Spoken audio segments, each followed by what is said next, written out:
everything out there. And if you got any Yeah. questions, make sure you comment, and we'll try to go back and forth. Yeah, for sure. So you guys got nice weather out there today? It's better than yesterday. Yesterday it was 30 degrees, 32 degrees for a little while. Saw some snow. Mm-hmm. And today I could probably sit outside with shorts. But that's North Carolina weather for you. Yeah. Yeah, Missouri, it'll be real bad one day and then beautiful the next. You know, we get all 4 seasons in about a week. So, In a week. yep. Yeah, we can have snow one day and have it be in the 80s a couple days later. So, you just never know. And that makes it really fun trying to garden here because some things need a consistent temperature and we just don't get that. Yeah, we don't get nothing consistent till really till March for sure. Yes. Yeah. So you doing all right? Yeah, good. I was hoping to be able to be out in the garden, but it is horribly windy here today. Yes. Yeah, that I would. was I was debating whether or not I should be outside or not. To be honest with you. Yeah. No, it's I'd about get blown away. My camera would be halfway across the yard. Yeah. So. I just used today this time to let my chickens run loose right now, so Yes. I can. I didn't let them out yesterday. They love that free range time. How many do you keep? I got 16 of them, and I've heard everybody else's chickens are on strike right now. That's the most common thing, and so I don't want mine going on strike, so I'm keeping them out. Yeah. Keep them happy. Hot pepper flakes if they do kind of start to taper out. Give them a little hot pepper flake treatment. Yep. That'll help. Yeah, mine. I have not gotten an egg from my chickens in almost a year. I had a flock of like 20 birds last year, and we were having predator issues. They were literally like breaking in the run, breaking in the coop, and lost my whole flock, and then had to start with brand new baby chicks. Well, they have to be so old to lay. Yep. So then I haven't gotten an egg. I didn't get an egg all summer, and I am so ready for spring when I can go start getting eggs in my backyard again. So. Yeah, I'm itching to really get my yard set up and going. Yes. Yep, I'm super ready to get out in the garden this year. So. Yeah. Good stuff. Good stuff. Yeah. When do you guys get frost? I mean, obviously you said it was snowing. When is your last frost date? It's usually I think like March 15th or something like that. Yeah. You get like a whole month jump start on what we get out here, and like we're pretty parallel across the country, but like our last frost date's not till April 23rd, and really like you don't trust it until like Mother's Day. That's kind of the rule here is I don't plant tomatoes or frost tender stuff outside until after Mother's Day. And then and that works for here. It doesn't work for everywhere, but that's just kind of the local rule is that, okay, Mother's Day, then we're usually really, really done getting a frost. So you start your plants or your seeds inside. Mm-hmm.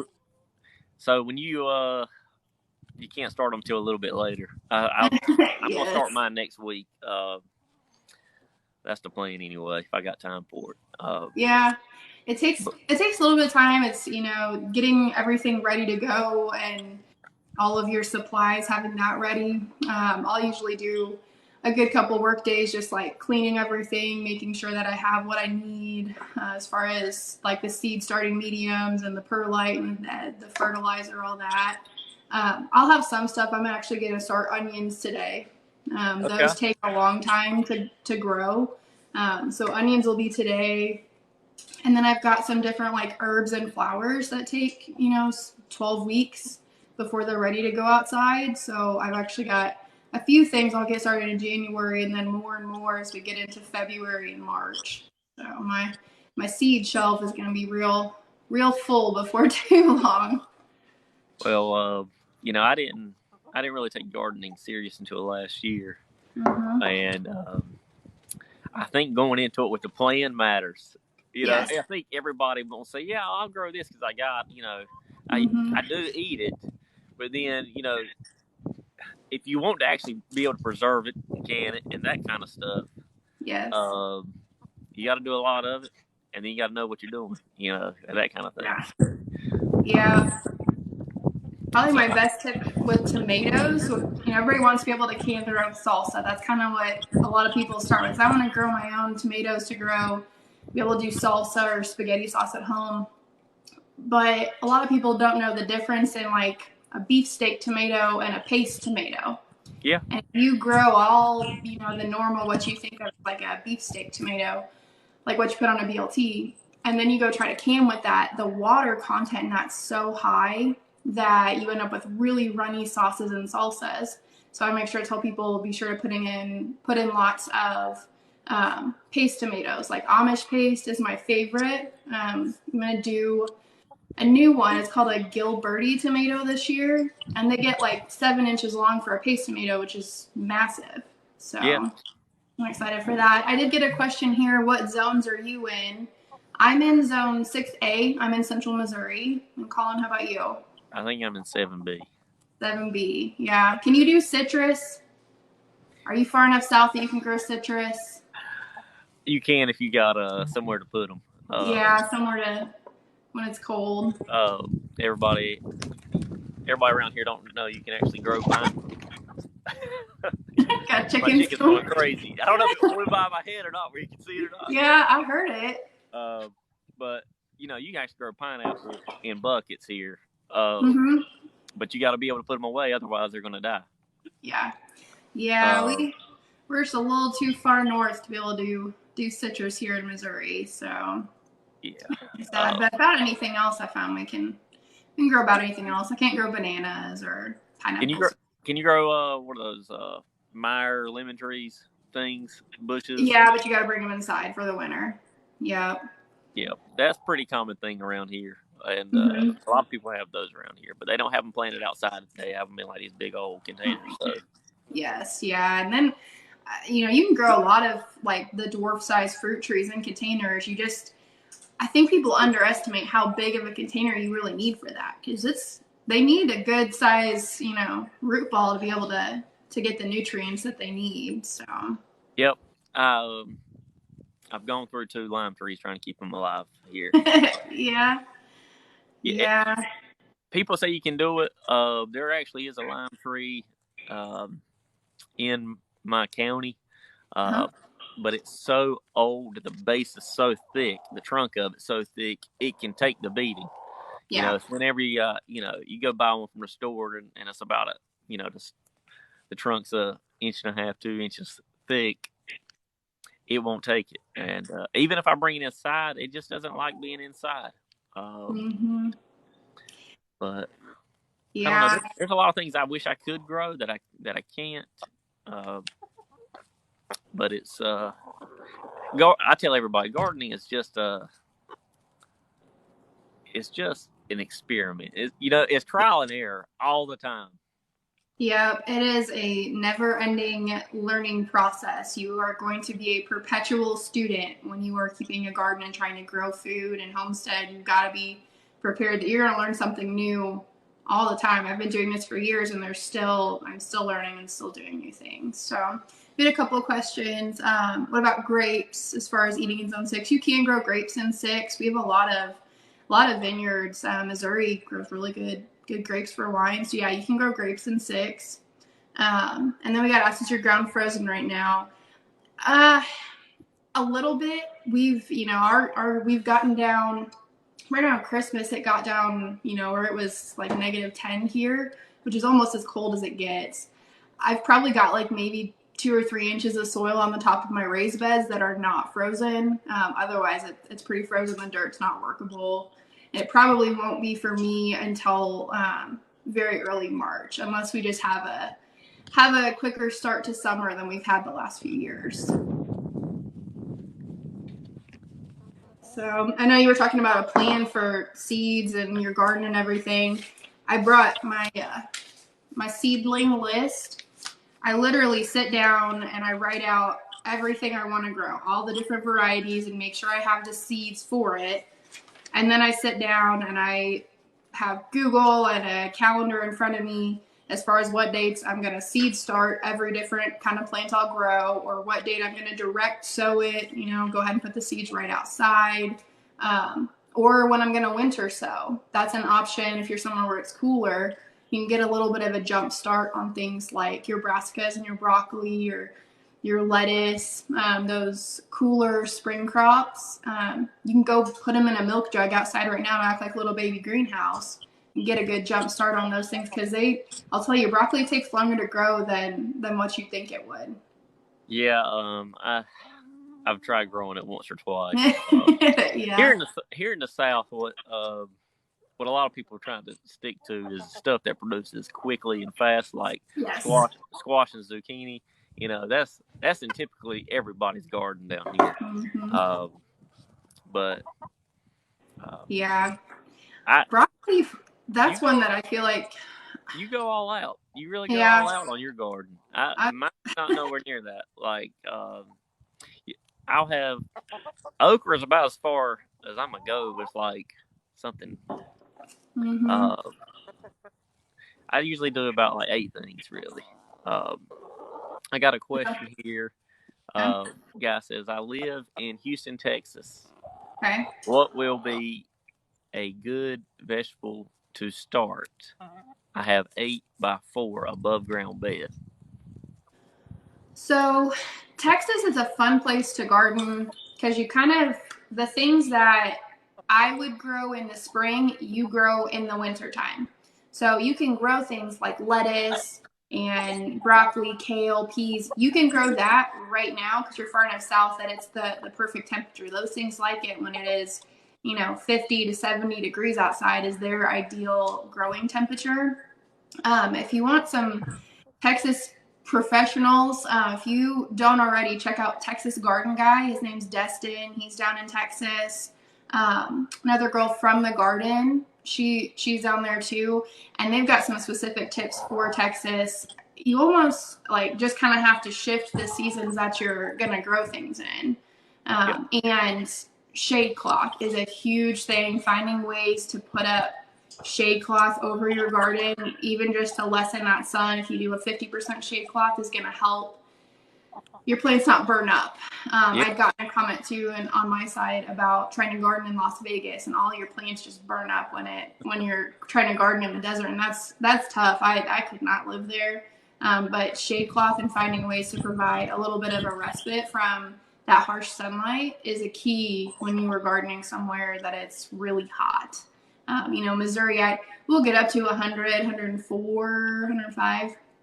It's humid here though, and that's probably the hardest thing on plants here is the humidity, because that just breeds sickness. So you got to really worry about airflow.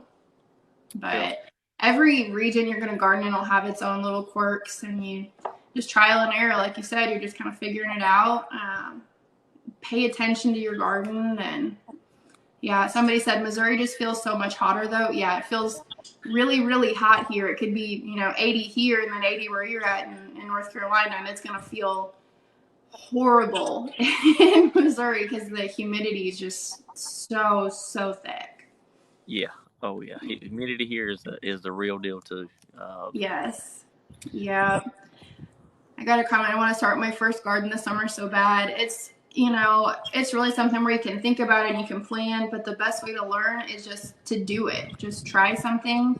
There's nothing wrong with starting slow. Like, people see what I do out there. I mean, I keep 14 raised beds. I grow a lot of different things in a year. I mean, I've probably got 40 different things I'll grow out there this year between the raised beds and the containers. And, but it's not a bad thing to pick 2 or 3 things that you like to eat and start there. I feel like your story about how you got started, where your girls were eating berries left and right, and they were going to eat you out of house and home for berries. So you figured out how to take care of berry plants. I started with that. Now, that's not the easiest one to start with, I don't think. It's not. Blueberries are hard.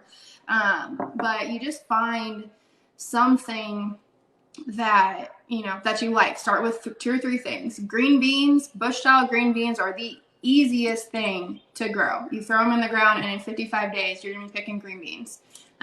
They do good things for your soil. They're an easy thing to learn on. Yep. Let's see. Is there any vine plant you can recommend for mostly shade? Shade is tricky, you know. They like A sun. lot of things need full Plants like sun. sun. I said Yes, they most like plants sun. like sun. Really, if you get at least 6 hours, that's full sun. Is minimum of 6 hours a day. I don't think just because you're not getting 12 hours of sun that it's not full sun. 6 hours is full sun. Yep. So somebody said I ordered over 50 seeds all this year, and I'm gonna try most. Yeah, me and seeds, we have a problem. I have so many seeds. Yeah, I can see where people get out of hand trying to. That I want to try to grow this. I want to try to grow that. Mm-hmm. Yeah. Just try. I posted a video not too long ago. Start with one plant. Like, yep. Don't and then the next year you're gonna say, all right, I can do this. It's yeah. when you get 3 or 4 or 5, and then you start growing them and you see only one grow. That's when you get disappointed and you stop. In my opinion. Yeah. I had a guy. Start slow, and it's easy to get overwhelmed if you do too many things. Yep. I had a guy say, I grow my blackberries, but I tip the main cane at 42 inches tall. Yes. Tip them, and then they start growing lateral, and they start giving you the. Sorry, all my chickens are now flying. But basically, you tip the top of them, and the canes start growing laterally, and that's where you get a majority of your berries anyway. And that's that's what everybody should do. Yes. It promotes the growth. It sure does. Blackberries are something that I have planted them about 3 different times, and I every time have told my husband, okay, I put blackberries along this tree line here, and he'll think that they're weeds or something, and I haven't had good luck. So this past fall, I said, okay, I'm going to have a raised bed of blackberries, and I just filled a raised bed with blackberry plants, and I'm so excited to have those growing now. Yeah, that's probably, I try to tell everybody, the blackberries give you the most bang for your buck. Yes. I think all my chickens are trying to lay right this very second. Yes. I'm getting compliments on your accent, by the way. Oh. I will tell you, the biggest fear I ever had about doing TikTok was my accent. Yeah. I think when I first talked to you, I won't post my face on a video and that kind of thing. But then, that's what separates us is, we want a relationship with everybody. Like they don't realize we're ordinary people. Yes. And, we just want a relationship with you guys. Yeah, I just want to help people learn how to have these skills again and really do everything they can to succeed. Gardeners, we're all rooting for each other. And it's a weird thing.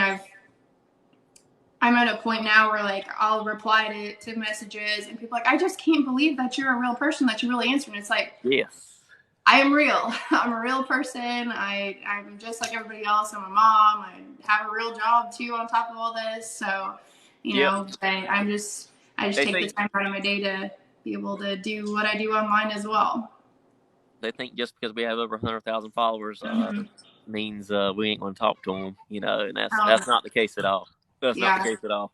Yeah. And that's what I like about it. That's what I like about it. Because if I knew, if I was on the other side of it, I knew I'd be excited as well, to have a relationship with somebody who's got a lot of following or clout or whatever you want to call it.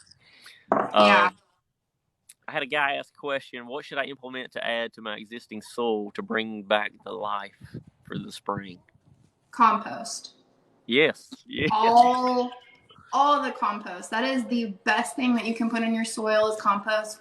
Mushroom compost, if you can get some of that, it smells. It is a very strong smell, but it is full of life, and it does really good things for the microbiome in your soil to get it active and get it going.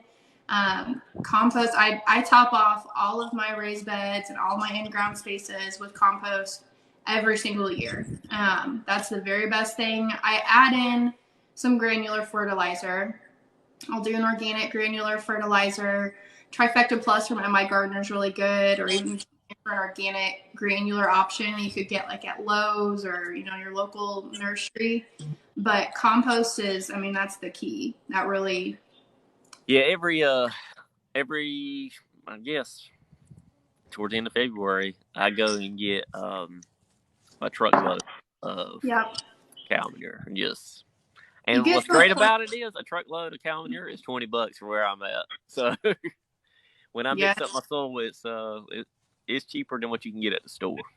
Oh yeah, you get to a point with a garden where buying it in bulk and getting like the truckloads of either your garden soil, your wood chips, your compost is a lot more economical, and you don't realize quite how much it is, like how much volume you'll be able to fill with it. But that's really, you get to a point where that's going to be the cheaper option. And making your own compost is a lot easier than what people think it would be. That was one of the very first things we did when we moved here and established the garden, was started composting. We compost everything from the chickens, all the food scraps, yard scraps. You can compost your spent plants from the garden as long as they're healthy. Yep. You can compost wood chips. If you can get a hold of shredded white paper, that can go in a compost pile. Coffee grounds, eggshells. I still have to buy compost though, because on the scale I'm at, I still don't produce enough to be everything I'm going to need in the garden. But it's a good thing to start, and you can get like the tumblers and do a little bit here and there with it. Yeah, the thing about gardening is it can be cheap, but it also can be very expensive. Yeah. See, I think I'm asking her questions. Yeah, no, it can be expensive. There's, you can get every fancy product and all the things. I really try to share ways to garden affordably. Things like grow lights. We talked about seed starting, getting ready to start seeds. I use LED shop lights from Walmart. They cost $20. Sometimes there's 2-packs available that'll be like $30 for a 2-pack, but you want at least 5,000 lumen, and that is enough to start seeds with. Now, if I was going to grow a plant for its full life cycle indoors, they don't typically work as well for that because they don't have the full spectrum, but they have the blue light that it needs for seed starting, to get the seedlings up and let them focus on leaf and root development. Yeah, otherwise if you leave them alone, they'll get leggy. And if you don't know what that is, you'll find out quick. You want your lights, like this is a common thing, you want your lights, right there. Especially when they're getting started, I will put a hand in between my lights and my seedling trays, and I'll raise them up from there as the plants get bigger. But you want those lights really, really close. You're going to get like stretched, tall seedlings that aren't very strong. Having just an oscillating fan blow on your seedlings too will really help them to get sturdier. It simulates wind, so it gets them ready for when they go outside and they feel real wind for the first time. But just finding ways to do it more affordably. Seed starting, like buying your own seed starting supplies, it's an investment up front, but long term, it's so much cheaper for me to go buy a $3 or $4 pack of seeds and start them myself than paying $4 a plant. When I grow 16 full-size tomato plants every year. If I was spending, I've seen tomato plants at big box stores upwards of like $8 a plant. If I was going to go buy 16 $8 plants just for my tomato beds, and I got a whole bunch of other things I need too. So it's a little bit of an investment on the front end and getting set up, but long term that really pays off. Yeah, that's the crazy thing, because I started my own stuff last year, and then I went to Lowe's and saw tomato bushes were selling for like $8 a piece.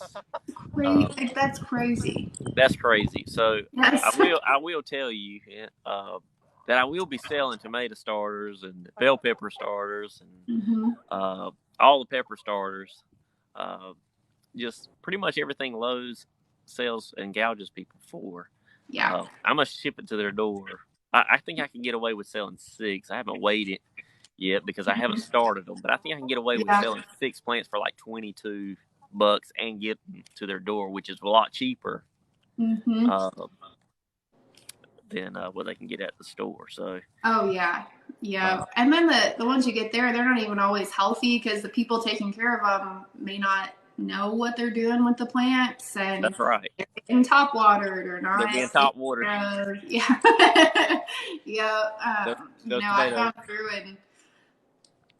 This sounds weird, but sometimes I like to just hang out in like the garden section at Lowe's and just walk around, and like the amount of people that I've helped pick out healthy plants versus, the ones they were thinking, or I love being able to do that because people just don't know and they want to know. I really like being able to help that way. And so, with what we do online now, we can help a lot more people than just the ones wandering lost around the Lowe's garden section. That's right. Do you grow any sweet potatoes by chance? I do. Yeah. I do. Any particular variety? So. And do you keep your slips throughout the year? Because they're tough to keep throughout the year. Yes. So I actually have slips going that started on accident, and I'm like, well, I guess I'm going to hope that these stay alive until June when I can plant them. Georgia Jet is a good one as far as the variety for sweet potato. That's what I have going in the basement right now. I happened to look at my sweet potato storage one day, and there were slips coming off of them already, and I said, okay, so I just go ahead and put them in some dirt and start watering the sweet potato. And a lot of people don't realize too, like that potatoes and sweet potatoes grow completely different. If you plant a sweet potato, you get slips. So you're going to get a whole bunch of vines that are pretty. People buy decorative sweet potato slips to grow as like vines in planters and, ornamental gardening. Whereas if you plant a potato, you're going to get more potatoes. But sweet potatoes and potatoes are like a completely different plant family and grow absolutely different. So I plan on having a bunch of potatoes this year. I think that's kind of my starting point. That's the first thing we can put in the ground really around here. Potatoes. It's potatoes. And so that's what I'll do. And I grow them. You grow in the buckets? Yes. Yes, because you know exactly what you got and you don't lose it. Mm-hmm. You're not sitting there wondering, well, was there anything else? No. I just go ahead and do a bucket. But I actually it was easier just to show you a bucket, but I don't know if you've ever seen those protein tubs for cows. Mm-hmm. The mineral tubs, yep. That's what I grow those potatoes in. Yes. And if you are a starting gardener, just so you know, I would start with potatoes because they're pretty easy. Yes. Yeah. You can actually almost forget about them. They don't need a lot of care. They don't really like to be watered that often. You kind of feed them good when you plant them, and then let them be. And once they have grown a plant and then that plant now looks completely dead, then they're ready. They're ready. Like, if you see them flower, you're close. You're close to the end. Yeah. But you'll think that like it's going wrong, because they're starting to not look so happy. That means they're finishing up underground and then they're almost ready. And you can pick them before that point, and you're gonna get the little new potatoes, the little fun baby size potatoes. But if you want an actual full size potato, you got to wait for that plant to completely finish its life cycle and finish growing underground. Yep. That was probably my moment that, hey, I know what I'm doing. Yes. And probably the most rewarding thing I have done. I successfully did it. I didn't kill it or anything like that. And then I realized, hey, I can grow my own food. That's the point. Because getting one tomato doesn't really do any justice. Yeah. But when you pull 3 or 4 containers worth of potatoes, you're like, okay, I can actually grow this for my family.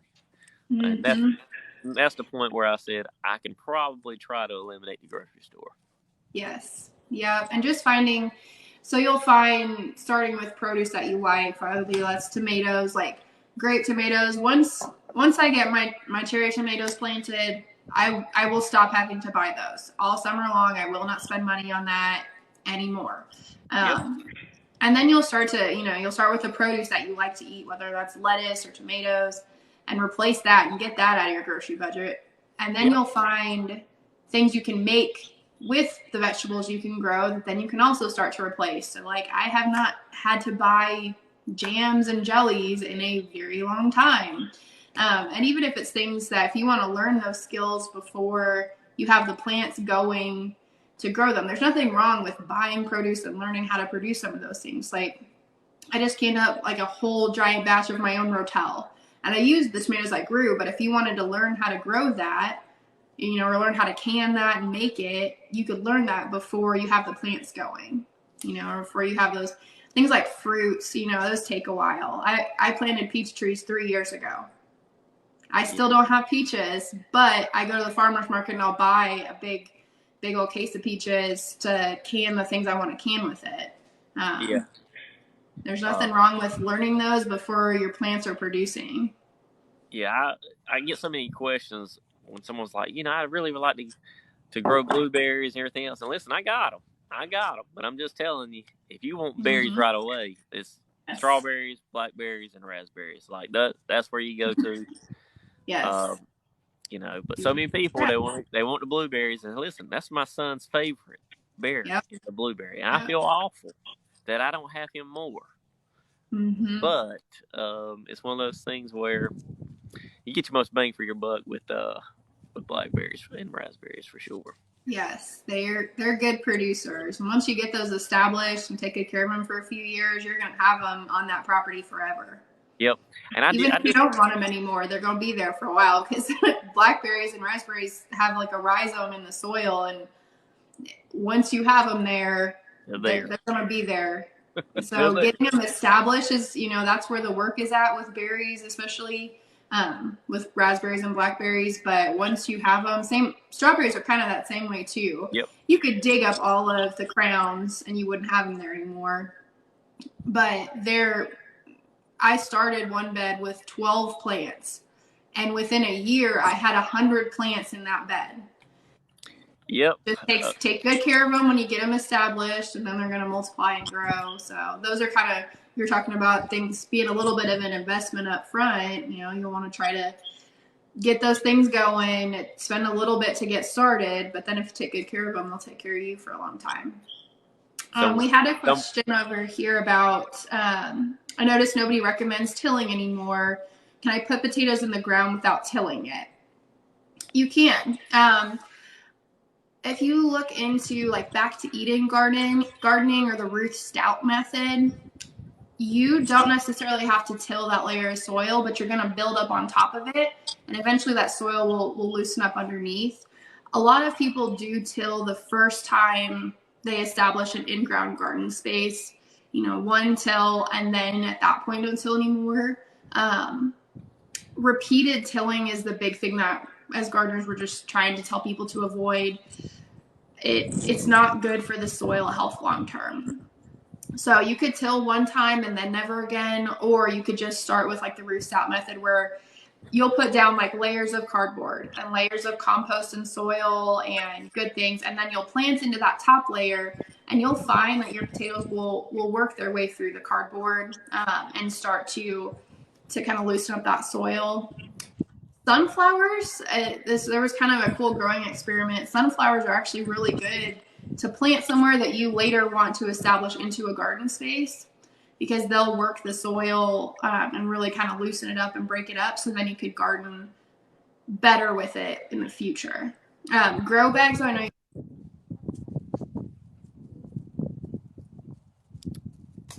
Good option if you're trying to get started and you don't have in-ground spaces ready. Grow bags are awesome, or like the 5-gallon buckets like you held up earlier. Yep. I had someone say, wow, you got 100 strawberry plants. Pretty much every plant can multiply if you let it. Oh yeah. Yep. I had a question here too. As a beginner, is in-ground or raised bed easier? Do you have any takes on that? I think you have to maintain the raised bed more. Mm-hmm. Whereas if you put it in the ground, I put my stuff in the ground. I'm going to do a video on doing a raised garden bed. Yeah. But all my stuff's in the ground because I want to keep it. keep it there. Yeah. But it's just a preference, sometimes a raised garden bed will help stuff from spreading, and I don't really care. I need more berries in my backyard for my kids to eat. But Yeah. I would say a raised garden bed, you have to add stuff to it every now and then. And don't get me wrong, you have to do it. You have to do it, in a regular, in ground, but not as much. There's definitely pros and cons to every kind of gardening, whether that's in-ground, raised bed, or containers. They all kind of have their pros and cons, and what's good for somebody might not be as good for somebody else. Just depends on how you want to garden, what your time allows. I do almost exclusively raised beds. I keep, the 14 raised beds. I will say I do have to be prepared every year. I top them off with soil. Top them off with compost, so you're adding to it. But I have almost no weed pressure at all because the weeds were, I took care of it before I put anything out there. We got rid of any of the grass and the weeds that were growing, so I have no problem with weeds. It's a little bit physically easier to work with a raised bed than it is to necessarily work in ground because my plants are 12 inches off the ground. It's a little bit not bent over working as often. So for people that have a physical limitation, raised beds can be really, they could be the difference between being able to garden or not. I think in ground it's the cheapest, easiest way to get started. Raised beds are an investment. I can build them I can build the bed for $30, but it's going to cost me almost more than that to fill it. And you take that times every raised bed you're going to build. So you kind of keep that in mind. It's a trade-off there. Things like containers too, they're great for renters. They're great for new gardeners to learn how. Something that you just kind of have to study is how each plant grows, whether it's going to spread out more, whether it can grow vertically. And containers are a great way to learn on a small scale without committing to an in-ground or a raised bed build out. The big trade-off with containers is you've got to buy all the soil to fill them with, unless you've got, somewhere you could dig it up, and that's like native soil for containers is kind of iffy because you don't really know like the breakdown on it or what could be living in it, whether that's weeds or pests. Everything can get expensive. Yeah, it can. It can. But their containers are a really, really good way to get started. Probably the biggest issue with them is you have to be prepared to water more often when it's in a container. They're going to dry out a lot quicker than your in-ground or your raised beds. I will say, I did an experiment. I wish I'd recorded it last year. I wish I'd been put my face out there more last year. Mm-hmm. But I did an upside down cherry tomatoes. I don't know if you've ever done those. Put it in a bucket, hung it. I did it upside down. Yep. And I will say, I honestly could sit and forget those. I had mulch on top of them. And here in North Carolina, but they're cherry tomatoes. Now, cherry tomatoes will grow regardless. Yes. But I was surprised because I thought I was going to have to water them all the time. But if you put mulch over them, those roots are pretty much hidden. Yeah. But you don't get as many if you do it upside down. Yes. As you do regularly growing. Yeah. Tomatoes have a really deep root system. That's why with a tomato, you plant it really deep too. And that whole stem will develop into a root system. And I've just found that when I do them in containers that I can't get a deep enough root system for that to be a happy, healthy cherry tomato. I've tried them completely upside down. I've also tried to have them be like vining over the edge of buckets too. And have just had so much better success. So this year is going to be the first year that I'm not going to do hanging cherry tomatoes, and I'm actually going to give them the space in the ground because that's one of the things that we really buy a lot of, and I want to replace buying that with what I can get from my own garden. Yeah. So this year I'm doing a arched trellis with cherry tomatoes. I'm gonna be able to just stand under it and just pick tomatoes from the sky. Is my plan. That's pretty neat. With that. So I had a question. What is the trellis in your raised bed made out of? So my raised beds themselves are made out of cedar. They're like cedar fence pickets, which is cheaper than buying cedar lumber, and they hold up just as long. I've got beds that are several years old. They're good. They're cedar's rot resistant, so it's a little bit better option than pine. And then as far as the trellises that you'll see in my videos in my raised beds, it's cattle panels that I cut to the length of my beds, and then I supported them with T-posts. That was an investment. Like, don't get me wrong, cattle panels are $30 a piece. I could do 2 raised beds with 1 cattle panel.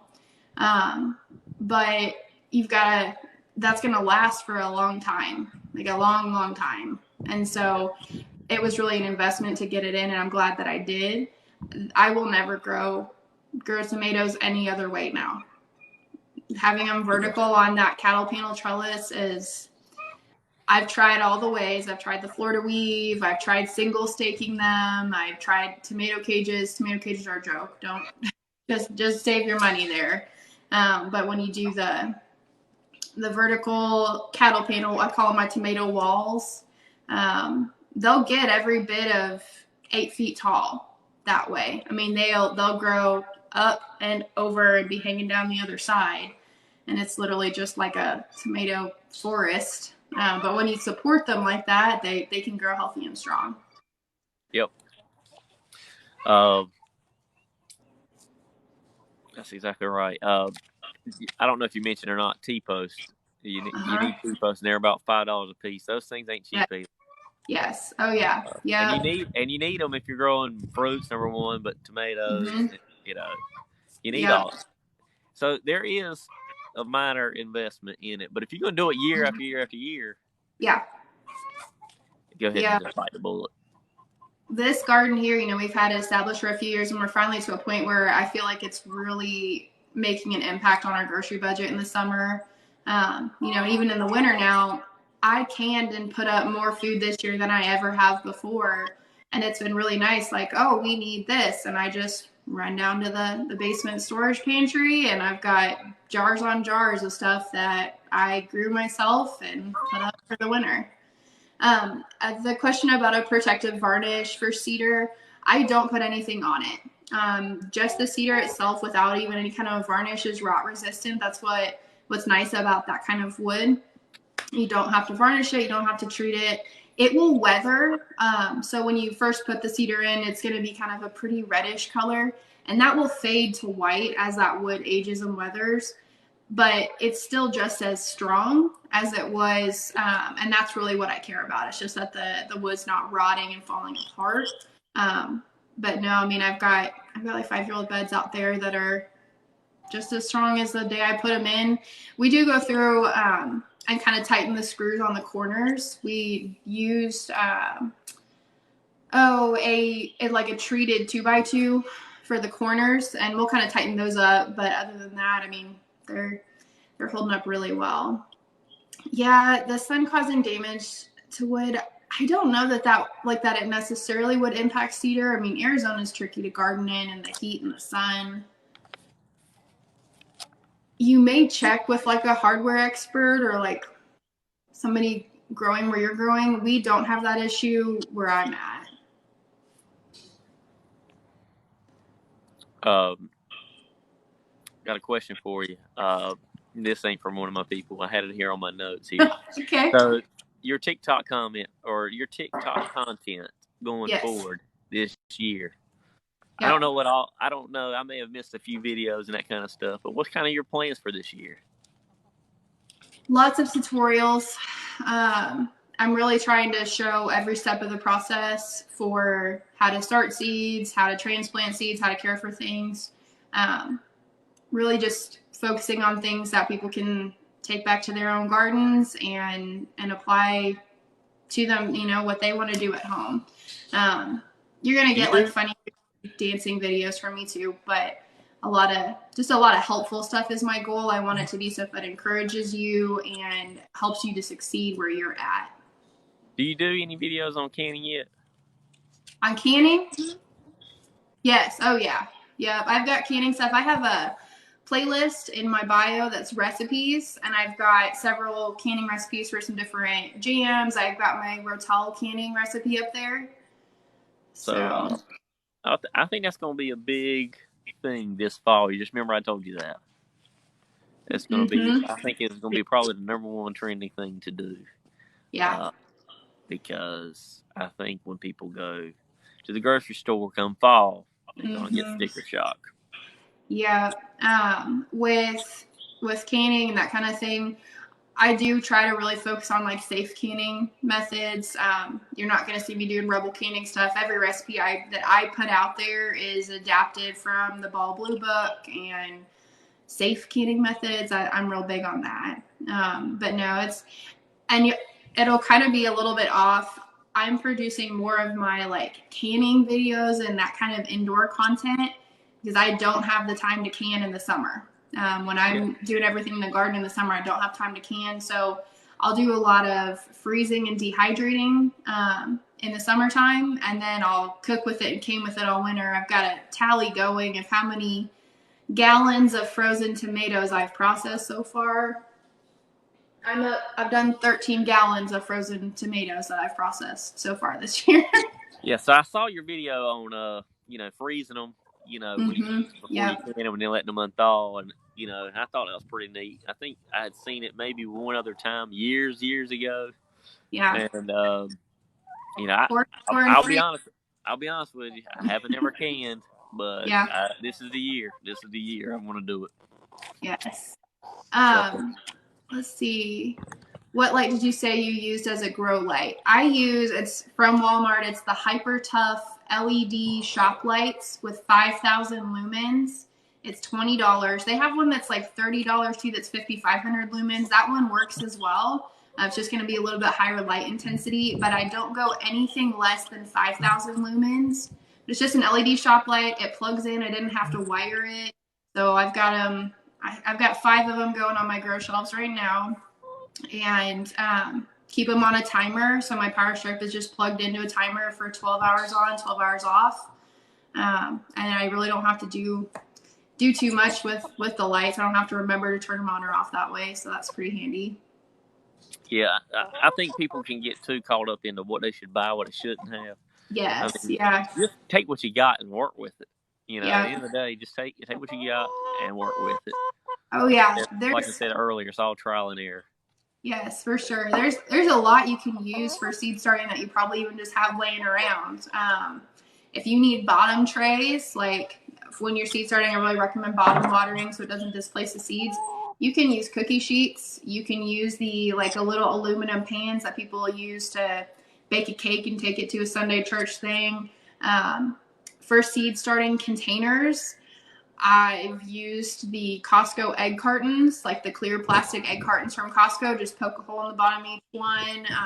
Recycled berry containers are my favorite thing to start seeds in. Yep. I'm buying them anyways, and I just save them throughout the year. For things like onions, that works really great because you'll just sprinkle your onions all over the soil in there. Close the lid. It's like a built-in humidity dome. And then you'll just kind of spray it every couple of days, and they'll start really, really well that way. I like to do like lettuce in those as well, but you can really use whatever you have. The big thing you want for containers, you just want to make sure there's drainage. That water your seeds will drown, and so you just want to make sure that you've got some drainage. But berry containers have that built-in drainage, so literally you can just set them in your bottom water tray, and they'll stay watered. I did my first seed starting the other year, and it was in literally styrofoam cups. So you can do it in anything you want to. Yeah, solo cups, like little solo cups, or like the little bathroom solo, like the the bathroom water cups. That's perfect. Those are so good. Just I use a drill at this point when I'm using those, and I just drill a couple holes in the bottom. And that works so well, and it's cheap. You can get as expensive as you want to. Somebody out there will take your money for seed starting supplies, but you don't have to. That's right. It'd be better to put your money into a good fertilizer and your seed starting mix versus necessarily the prettiest, most fun containers. I like the colorful trays. You got a chicken there? Yeah, it just won't leave me alone. It's been pecking at my foot. He wants to be on TikTok. On TikTok. It's famous. And if my son was here right now, He tell everybody. He would tell everybody it's Hennifer. Hennifer. We have 4 Australorps. You know, they all lay. Yes. And so when they lay, they all squat. They all, you know, when you try to go to touch them, they all just squat down. And he thinks any of them is Hennifer. So, anyway, I have a video on my TikTok. It's pinned from where he talked about her, and it melts my heart every time I see it. Yes. Yeah, I'll say meat chickens is one thing that, as we homestead, I have not gotten into, and I feel like I'd have a really hard time with it. I would rather source local meat where I haven't fallen in love with those chickens, because I name all of mine. I love them like pets. My kids love them. I don't have a hard time with that. I don't know if you saw yesterday. I know we had to cancel yesterday, but I'd also went ahead and had a backup plan and talked to Grassy 4K. He's a homesteader. I don't know. Did you see that by chance? I didn't. No. He's a homesteader now, and he does meats. Okay. Yes. So he's on the opposite side of us. Yeah. He and I'm not trying to get him to steal this show, by the way, but he does. He kills his own rabbits. He kills his own pork, his own pigs. He kills his own chickens, and he's got the videos on his YouTube channel. And I'm just like, man, if your goal is self-sufficiency, you want to be able to feed your family from your land, that really is the goal. And we'd like to get to a place where we've got the space to do more raising of our own livestock and our own meat. I'd have a hard time. I mean, they would have names. I would probably have to make their names like Bacon and Chicken Nugget. So that way in my head, I would know all along what they're going to be in the ends. I love the videos. There was a sound for a while, and it was like, I'm not going to be able to remember it now, but like, oh, that was Jennifer. She was so nice. Something like that when you're pulling out your pack of bacon from the fridge. It's just easier. There's several meat people around me that actually, kill their own livestock, and I just would rather go that route for now. It's still expensive, whether you buy it from the store or not. But I try to buy half a cow or a quarter of a cow. Yeah, and people will want to keep backyard chickens thinking it'll save you money. Right now, at egg prices, probably yes. Especially if you do things like feeding them kitchen scraps and stuff to help make up some of that feed cost, and you're sourcing out affordable feed sources. But really, by the time you feed them, they don't really save you too much money. It's convenient. Like, don't get me wrong, and it feels like you're saving money because you can just walk through your backyard and get yourself some eggs. Yes. But you're also investing in, everything about that egg. What went into it, and you also know what didn't go into it. So with any kind of, whether it's raising eggs, raising vegetables, raising meat, those things are worth something. Knowing what went into it and then really what didn't. So for me, I choose to garden organically, and I try really hard to stick to only organic fertilizers. I don't use any non-organic pesticides. I'm very particular about that. And it's hard because you'll think like you're going to compare that tomato you grew to one you could have bought on sale at the grocery store in the summer, and it's really, really cheap. And it's like, man, I'd put all that work in for 47 cents worth of vegetables. Yeah. But you also know what didn't go into them. And so that to me as a gardener is one thing that I really, it's worth it to me to put in the effort and a little bit more of the expense to know those things about my food. Yeah, I try to explain as many times as possible to people. There's several, and you know this when I say it, but nobody's explained it this way. There's several break-even crops. Yeah. Okay. And chickens is technically break-even. If you can get somebody to buy some eggs from you, it's break-even. Yeah. And you got them in your yard. But like cherry tomatoes, you go buy a little thing of cherry tomatoes. They're what? I think they're 12-ounce containers or 6-ounce containers, and they're $3 and $3.49, $3.99. Well, you'll have about 4 or 5 of those containers out of one cherry tomato bush. So there's certain things you can make, get your money back out of. Yeah. Well, and then too, if you're growing organic and you go compare,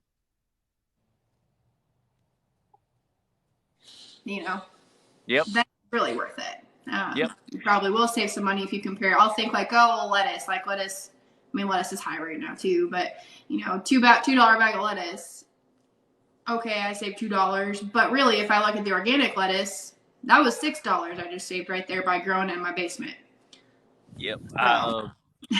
I'll tell you a funny story. Well, it's not really funny. Every now and then I give stuff away, just so y'all know.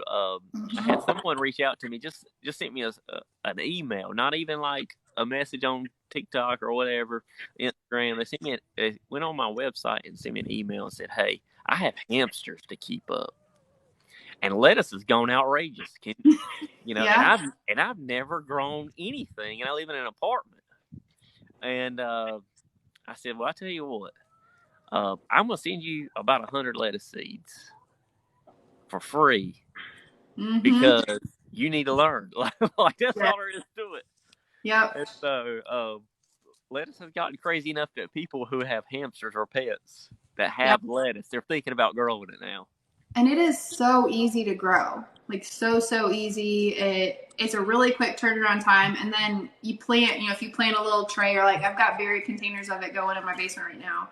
You plant that tray, if you cut it and leave a couple inches on that plant, you can harvest it again and again, and it'll keep regrowing. So just depends on how you harvest it. If you pull the whole plant out, then you're done. But if you harvest it cut and come again style, where you leave some of that, you can get a really, really good return on investment from your lettuce and harvest from it several times. Yep.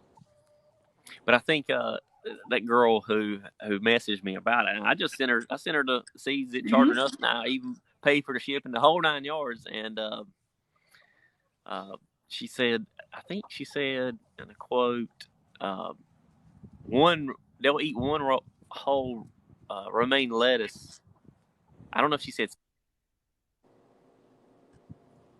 said cedar plant, but they'll eat those a day. A day. And I'm sitting there and I'm like, yeah. If people thought chickens were expensive. Yeah. And hamsters eat you out in house and home right there. Yeah. Yeah. If anybody has any garden questions you want us to talk about for gardens or plants, feel free to drop them in the comments, and we'll try to address those. If you have any questions about growing food, that's what we both do. So I got a message from somebody, but I don't know how it relates to gardening. It said Prospect, Kentucky near Louisville can hook me up ? I don't know who that is. Is there a TikToker or a YouTuber, Prospect, Kentucky? I don't know. Or like looking for a gardener in Prospect, Kentucky? I don't know. Yeah. So you're trying to work on YouTube right now, right? Trying to get. Yeah, I think I tell you why. Let me tell you why. I'll tell everybody. The thing about it is everybody thinks we make money off of TikTok. They think they know we make money. Okay. Yeah. And we don't. No. And if TikTok goes away tomorrow, I want to document everybody I've ever met with and talked to and helped me along the way. And I thought that would be the best way to do it, is interview on here like we are right now, just talk and have it there just to say, you know what, at least I somewhat made it before everything went south. And I just thought that was pretty neat. Something, if I passed away tomorrow, my kids could see, hey, my dad worked hard on it. At least he put the vision there. We just need to finish it. Something of that sort. And you probably ain't thought about it that way. I think it's cool to document, everything that we're doing online with gardening, with teaching people. I'll get emotional going back through and looking at all the videos and seeing how far I've come as a content creator and a teacher, and even just how my garden has changed in that time. My kids have been in videos for a couple of years now, and seeing like he was a baby and now he's 5, and it's kind of crazy to see that progression and have that documented. Even for home gardeners too, I say take pictures and videos of your garden all the time throughout a season. You're going to be amazed at the seed that you started that was this big, and now it's, you know, a 5-foot tall plant and doing amazing things. It's cool to look back on. Yes, it is. But I think, you know, I know everybody behind the scenes that's watching right here doesn't know that we're all connected. Mm-hmm. You know, we're trying to help each other out at the end of the day and build each other up, because it's not necessarily lonely, but when you're doing this stuff by yourself, getting in a community in gardening and in homesteading is so important. It really can like make the difference for it. So one thing, I mean, I always, when I get questions on videos, I try to comment back, but it can be 2 or 3 comments to give you a full answer. Yes. And I can't see pictures. Like, you can't comment pictures on TikTok. So that was why last year I had started a Facebook group where people can comment their questions, comment their problems, post a picture of what is this bug? Is it good? Is it bad? Why is my plant doing this? How do I help? And we can build a relationship in a community. And I've got that group linked in my bio if anybody wants to check it out. It's called the Grace Roots Gardening Community on Facebook. But I started that really with the intention of just developing a community of gardeners. I have mostly first-time gardeners there too. So I've got a few experienced ones, and then a lot of them are asking questions, but it's a place where you can ask those questions and get somebody else can answer it. Yeah. You know, somebody else can answer it for you, you know, at the end of the day. Yeah. So I do got a question here. Someone said, I have a question. My raspberry bush is taking over my blueberry bush. Can I move it? Which one do you want to move? That's the question, because you can move either one of them. And I recommend you doing it when it's dormant. Before. That's the number one thing, because what happens is you can move the blueberry bush, or you can move the raspberry bush and put it in a container, and then move it somewhere else and plant it somewhere else. And when spring rolls around, that thing's, it's like it's asleep, and all of a sudden it's just going to wake up and think everything's perfectly fine. Yep. Got to work with them when they're dormant. I feel like the blueberry would probably be easier to relocate. I do all my blueberries in containers too, because they like that like spicy acidic soil. And it's so hard to maintain that in ground when it's running off and everything. So I do all mine in containers just to make it easy to keep that soil amended. I got a question here too. What's the best, most affordable place to get seeds? I know you've got seeds in your Etsy. He's got seeds in the Salty Acres. So if you check the link in his bio, I order a lot. I really like So Right Seeds. I have a discount link in my bio as well for them.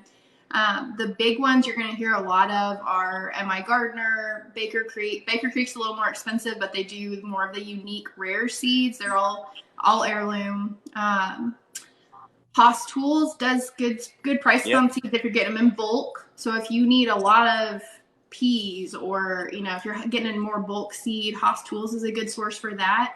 I really recommend looking for smaller seed sources as well. Like Baker Creek and M.I. Gardner get all the love, and everybody talks about them online. But I've really tried this year to look out and find smaller businesses to support with my seeds. Farmstead Seed Supply on Etsy is really good as well, and Seed Geeks. Seed Geeks is out of Missouri. So Right Seeds is out of Missouri too, so they're kind of all near and dear to me, but there's a few options for you. Yeah, I think, with the whole seed stuff, everybody pretty much offers near about the same thing. However, I may be out of some other variety of tomato bush, and you want it, that's the thing. Like, so they may have stuff that I don't have, and I may have stuff they don't have. So, but I don't know if you know, the place I would try to get all my seeds from, because I buy them in bulk, basically, and get them back out to everybody. The thing is that they were out come November. And there was nobody talking about it, but I didn't want to post a video and someone say, "Oh, this is just another scare tactic," or trying to get some sales and that kind of thing. And that ain't the case at all. And so I'm hoping there's not no problem behind the scenes, but you couldn't buy in bulk earlier. And it's it's an important thing too to learn as a skill is to seed save. Yep. It's not as hard as you think it's going to be. And there's some things that are easier to seed save from than others. Green beans and peas are both really easy to seed save from. There's not as much of an issue with cross-pollination. You just leave them on the plant until they dry out. I literally have a shoebox, like a whole shoebox full of shelled green bean seeds. I don't need to buy green bean seeds for probably like 4 years. You know, and so learning the skills to seed save and which ones you need to protect from cross-pollination. Some of them will have, you know, like tomato seeds, you've got to ferment them. Yep. So you'll learn those different things. There's a book called the Seed Saving Bible that tells you those steps for anything that you want to seed save from too. That's a really good skill for saving on your garden, saving money. So if you seed save, if you buy heirlooms, first off, you need to buy heirloom seeds. That's right. And then seed save from them properly. So if they need to be protected, protect them. And then you don't have to buy them ever again. That's right. So that's one of the biggest benefits to heirloom is if I seed save from an heirloom tomato, it's going to grow that exact same tomato next year as long as I didn't let it get cross-pollinated. So like for tomatoes, the key, you see those little like mesh wedding favor bags that they put like the little mints in? You put those over the flowers before the flowers open. And just pull the drawstring shut. And you'll want to shake, you know, kind of shake that little bag around, and that will make sure that tomato gets pollinated only with the pollen from that specific tomato plant. And then once you see fruit set, you'll see the blossoms will turn into little baby tiny tomatoes. Then you can take off the drawstring bag and know that that one is protected from cross-pollination. And I don't do that to all of the tomatoes that I'm growing. I will just kind of I'll put a ribbon by that tomato on the plant so I know that those ones I'm seed saving from, not eating. So just a little rundown on seed saving there. I got a question here. It says, any ideas for apartment gardens? And I will just tell you this much. I'll give a big shout out to this girl. Her name is Chantel. And she does her thing is gardening indoors. A whole tent. She's got it figured out. Just so y'all know. Like, she, number one, I've sent her several plants because she was like, "Hey, I want to do tea, you know, and I want to do this." And phone's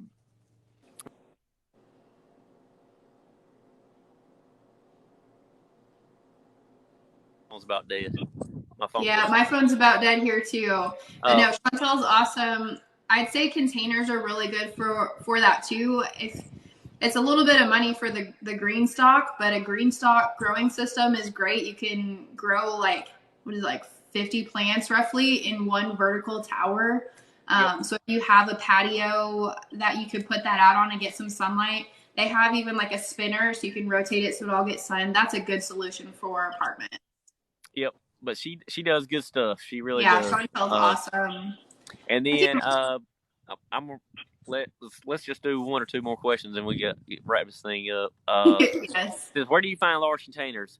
The best way to find large containers by far is find somebody who raises cattle, and they're liable to give you them. But the going rate on them, if you pay for them, is $5. And those are 20-gallon tubs. I'd start there. I would start there. A lot of times restaurants, if they have pickle buckets, literally my first 5 containers I started my garden in were pickle buckets from a barbecue restaurant. You want to look for food grade if you're going to do buckets or containers that way. You want to try to find food grade. So if you get them from a local restaurant that had food in it, that's food grade plastic.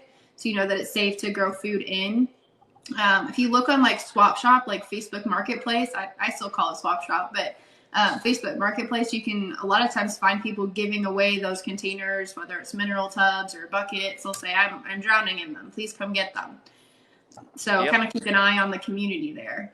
So I always reach out to a cattle farmer, and I'm like, hey, just so you know, I need about 20 containers this year. And he's like, all right, well, just let me know. Yeah. You got any other questions other than that? I don't have any more right now. I see you're living off grid in Alaska. That the return on investment for gardening in Alaska is a lot. Alaska has its own gardening rules. you got to have a really good plan in place there and be prepared for that. That's definitely one of the more challenging places to garden is Alaska. I feel for you there. That's absolutely. Yeah. All right. Well, I think we're probably due to wrap this up here, Colin. It's been good to chat. I look forward to big things to come this spring, and absolutely. Can't wait to see if you need anything sent to you, just let me know. Hey, send me all the plants. I'll plant them. I'm excited to see. You'd sent me those blueberries last year, and I can't wait to have them wake up and start making some blueberries. That's right. So. That's right. Well, you take care. You have a good rest of the weekend. Yeah. Absolutely. We'll talk to you later. All right. Bye.